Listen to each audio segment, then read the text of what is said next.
رانو stories کے channel کو subscribe کیجئے، بیل آئیکن کو پریس کیجئے تاکہ آپ کو اسٹوریز کے نوٹیفیکیشن ملتے رہیں۔ اسٹوری کو لائک کیجئے اور اپنے کمنٹس دیجئے۔ آپ ان اسٹوریز کو اپنے دوستوں کے ساتھ شیئر بھی کر سکتے ہیں۔ السلام علیکم دوستو، آج رانو بات کرے گی ڈاکٹر علامہ محمد اقبال کے بارے میں۔ علامہ اقبال ہمارے قومی شاعر ہیں۔ علامہ اقبال نے اپنی شاعری کے ذریعے اپنی قوم کو بیدار کیا اور انہیں یہ احساس دلایا کہ وہ ایک قوم ہے اور انہیں اپنا وجود قائم رکھنا ہے، یعنی کہ ان کا تعلق امت مسلمہ سے ہے، اور امت مسلمہ کی تاریخ بتاتی ہے کہ انہوں نے کبھی شکست نہیں کھائی اور نہ ہی ہمیں ہندوؤں اور انگریزوں سے شکست کھانی ہے۔ ڈاکٹر علامہ اقبال نے تصور پاکستان بھی دیا، اس لیے انہیں مصور پاکستان بھی کہا جاتا ہے۔ علامہ اقبال کے اس خواب کو قائد اعظم رحمۃ اللہ علیہ نے تعبیر بخشی۔ علامہ اقبال ایک ہمہ جہت شخصیت کے مالک تھے۔ انہوں نے قانون بھی پڑھا اور فلسفہ بھی۔ علامہ اقبال ایک عظیم مفکر تھے۔ علامہ اقبال ایک حساس انسان تھے۔ وہ اپنے ارد گرد کے حالات سے بخوبی آگاہ تھے۔ انگریزوں اور ہندوؤں نے جس طرح مل کر مسلمان قوم کو ختم کرنے کی سازش کی، علامہ اقبال جلد ہی اسے سمجھ گئے۔ وہ کوئی دینی عالم تو نہ تھے، لیکن انہوں نے دین اسلام اور مسلمانوں کی پہچان کو زندہ رکھنے کے لیے خاطر خواہ کوشش کی، اور اس میں وہ کامیاب بھی رہے۔ اقبال نے مسلمانوں کو اس بات کا احساس دلایا کہ وہ اپنی پہچان کھو رہے ہیں، اور اگر ایسا جاری رہا تو ایک دن مسلمانوں کا نام و نشان مٹ جائے گا۔ اقبال کا دور وہ دور تھا جب برصغیر کے لوگ آزادی کی جنگ لڑ رہے تھے۔ ہندو چاہتے تھے کہ وہ انگریز سے آزادی حاصل کر لیں اور پورے برصغیر پر ان کی حکومت بن جائے۔ ایسا اسی وقت ہو سکتا تھا جب مسلمان اپنا وجود کھو دیتے۔ ہندوؤں کو ڈر تھا کہ جو مسلمان 1000 سال تک برصغیر میں کامیاب حکومت کر چکے، ان کے ہوتے ہوئے شاید ہندوؤں کو حکومت کرنے کا موقع نہ مل سکے۔ اس لیے وہ مسلمانوں کو بالکل ختم کر دینا چاہتے تھے۔ اس کام کے لیے سب سے پہلے مسلمانوں کو تعلیم سے دور کیا گیا۔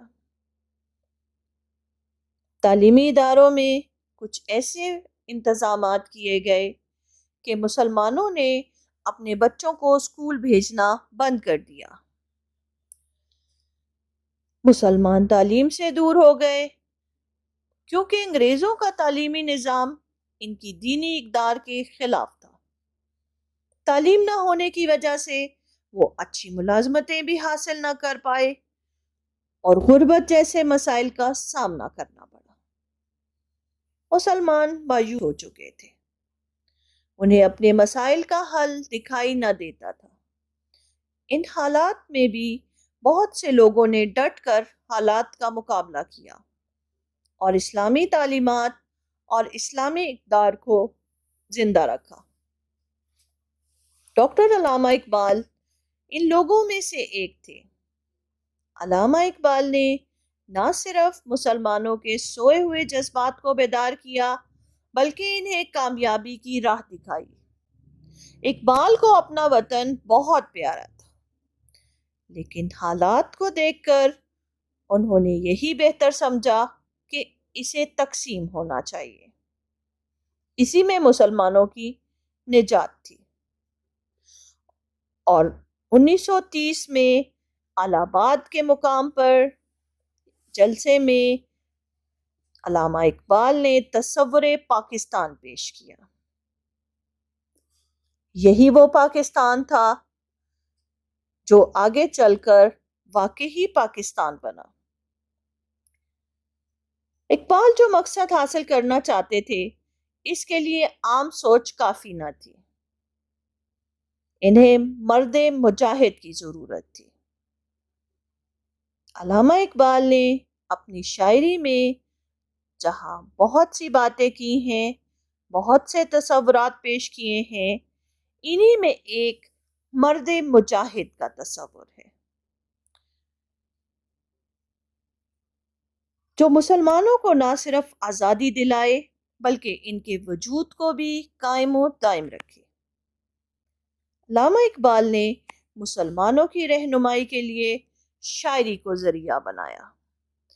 اقبال نے مرد مجاہد کا جو تصور دیا ہے وہ بہت واضح تھا۔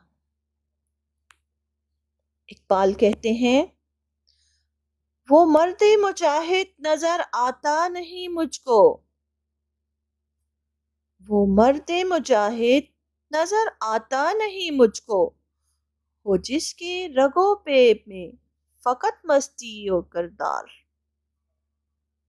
اقبال اپنی قوم سے براہ راست مخاطب ہیں کہ ان میں ایسا مرد مجاہد کوئی نظر نہیں آتا جس میں وہ جذبات ہوں جن کی وجہ سے وہ اپنی جان قربان کرنے سے بھی دریغ نہیں کرتا۔ اقبال جو مقاصد حاصل کرنا چاہتے تھے اس کے لیے جوش و خروش اور جذبہ ایمانی کی ضرورت تھی۔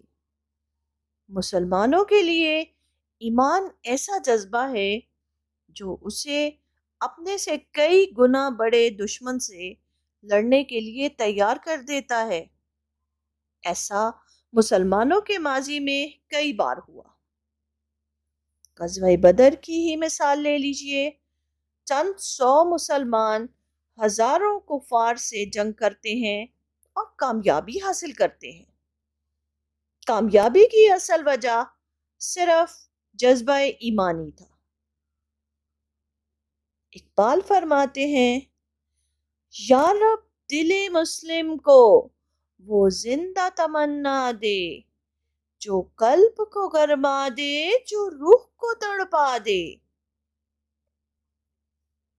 اقبال اپنی شاعری میں دعا گو ہے کہ اللہ تعالیٰ مسلمانوں کے دلوں میں وہ تمنا اور جذبات پیدا کر دے جس سے ان کی روح تڑپ اٹھے اور وہ اس وقت تک آرام سے نہ بیٹھے جب تک اپنا مقصد نہ حاصل کر لیں۔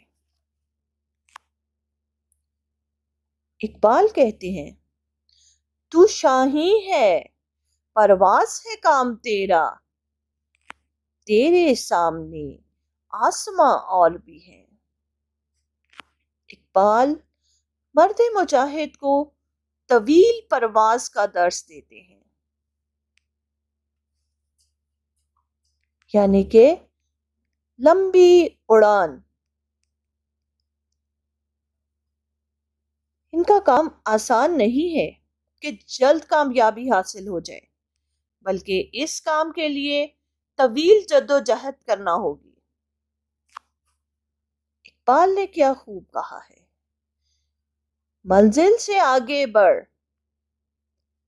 منزل سے آگے بڑھ کر منزل تلاش کر، مل جائے تجھ کو دریا تو سمندر تلاش کر۔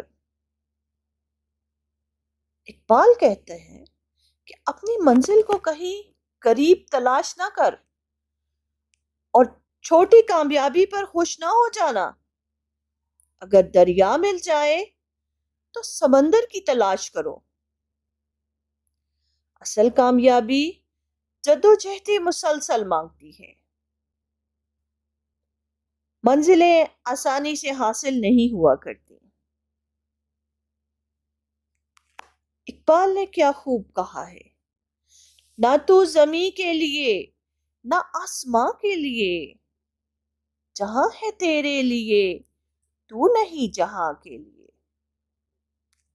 اقبال مرد مجاہد کو درس دیتے ہیں کہ یہ کوئی زندگی نہیں کہ وقت کی رو میں بہتے چلے جاؤ اور جو کچھ ہو رہا ہے اسے سہتے جاؤ، برداشت کرتے جاؤ، بلکہ تمہارا کام ہے کہ دنیا کو اپنی مرضی کے مطابق چلاؤ، انہیں مجبور کر دو کہ وہ تمہاری مرضی کو مان لیں۔ تم کوشش کرو تو ایسا ممکن ہو سکتا ہے۔ اقبال کی شاعری امید کا پیغام تھی۔ اقبال نے خودی کا درس دیا اور مسلمانوں کو یقین دلایا کہ وہ کامیابی حاصل کر سکتے ہیں۔ اقبال کو اپنی اس کوشش میں کامیابی حاصل ہوئی۔ ایک نہیں کئی مرد مجاہد پیدا ہوئے۔ قائد اعظم لیاقت علی خان، شبلی نعمانی، مولانا محمد علی جوہر، مولانا شوکت علی جوہر، چودھری رحمت علی اور بے شمار اور دوسرے نام ایسے ہیں جن کی جد و جہد رنگ لائی اور بالآخر مسلمانوں نے اپنا الگ وطن پاکستان حاصل کر لیا۔ علامہ اقبال یہ دیکھنے کے لیے زندہ نہ رہے، لیکن ان کی جلائی ہوئی چنگاری شعلہ بن گئی اور اس شعلے سے آگ بھڑک اٹھی۔ یہ وہ آگ تھی جس نے ہندوؤں اور انگریزوں کی سازشوں کو جلا ڈالا اور مسلمانوں کو کامیابی سے ہمکنار کیا۔ مقصد کوئی بھی ہو، آج بھی کامیابی حاصل کرنے کے لیے اقبال کا مرد مجاہد ہی بننا ہوگا۔ اقبال نے کیا خوب کہا ہے، خودی کو کر بلند اتنا، تقدیر سے پہلے خدا بندے سے خود پوچھے، بتا تیری رضا کیا ہے۔ آج کے لیے اتنا ہی۔ رانو اجازت چاہتی ہے۔ اللہ حافظ۔